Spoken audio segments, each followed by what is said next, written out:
Transcription 96, speed 120 words per minute. Start.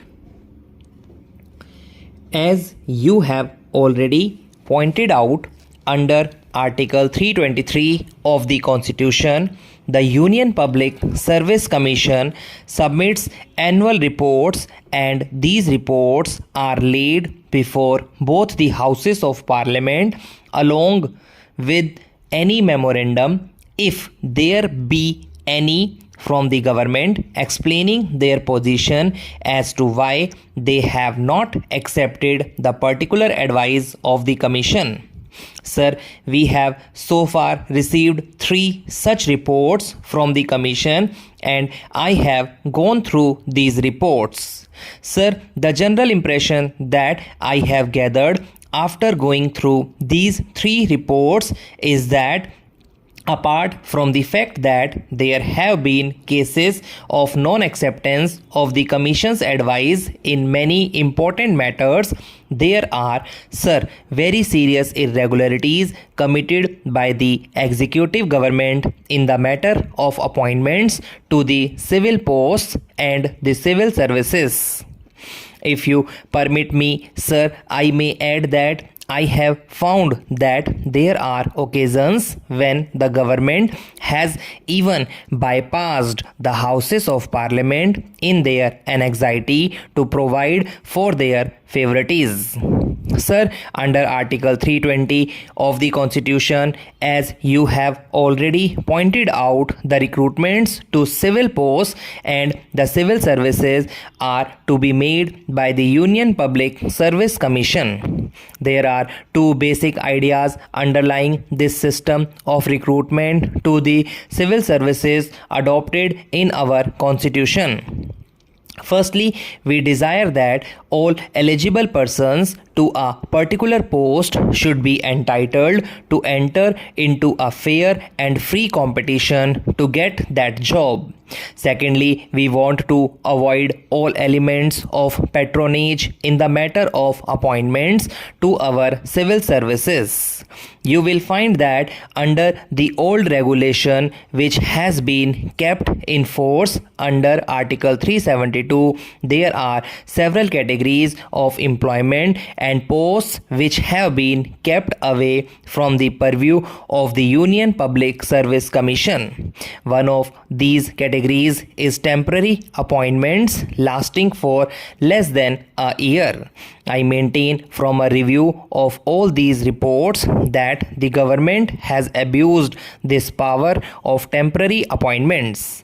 The government has used it as a shield to bestow all kinds of patronage.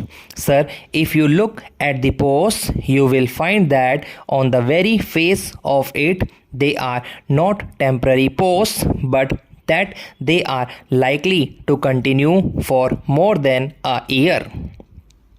Sir, appointments to such posts are made as temporary appointments merely to avoid the Union Public Service Commission. In the name of temporary and emergency appointments, I find that a large number of appointments are being made. The glaring examples are the Community Projects Administration and the All India Radio under the Ministry of Information and Broadcasting. We find, as a matter of fact,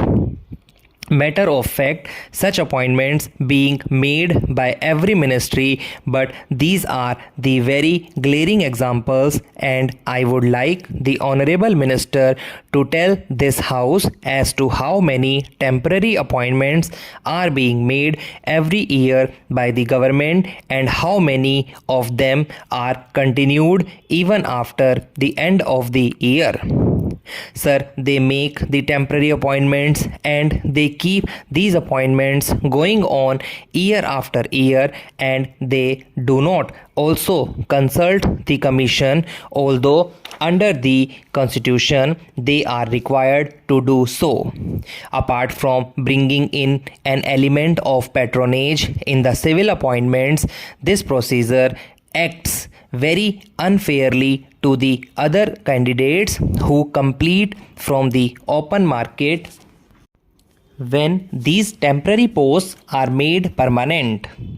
When the appointments are regularized by inviting applications by means of advertisements, what happens is this.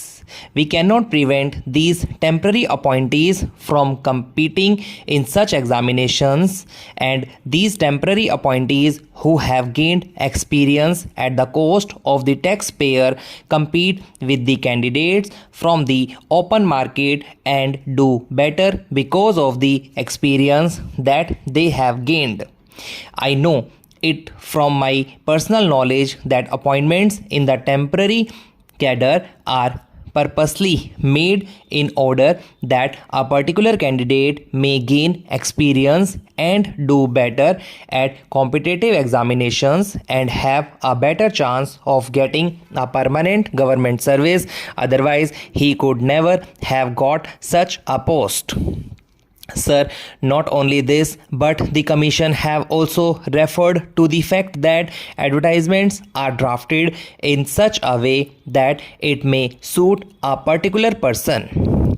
On page 9 of the first report, they say advertisements for posts in the category of technical, scientific or specialized qualifications are often so drafted by ministries as to tend to restrict the recruitment to the limited circle of persons already holding the posts advertised or analogous posts.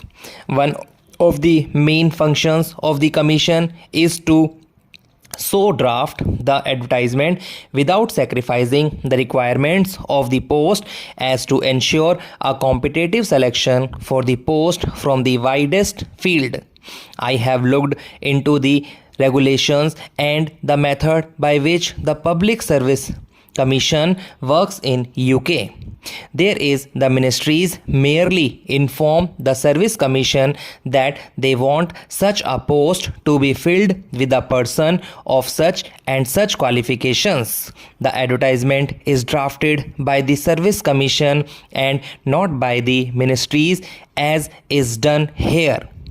Here, government are anxious to bestow patronage, and therefore it is that they want to avoid going to the Public Service Commission and continue to make these temporary appointments and draft the advertisements themselves. I find from the report that as early as January 1971, the Commission submitted their proposals to the government as to how the existing regulations should be remodeled so that each case should come under the purview of the Union Public Service Commission. Now, the government has not taken any decision in this matter. These proposals ought to have been placed before both houses of parliament as required under the constitution, to that the houses will be fully seized of the problems which are facing appointments and would give their directions as to how appointments in the civil services should be made.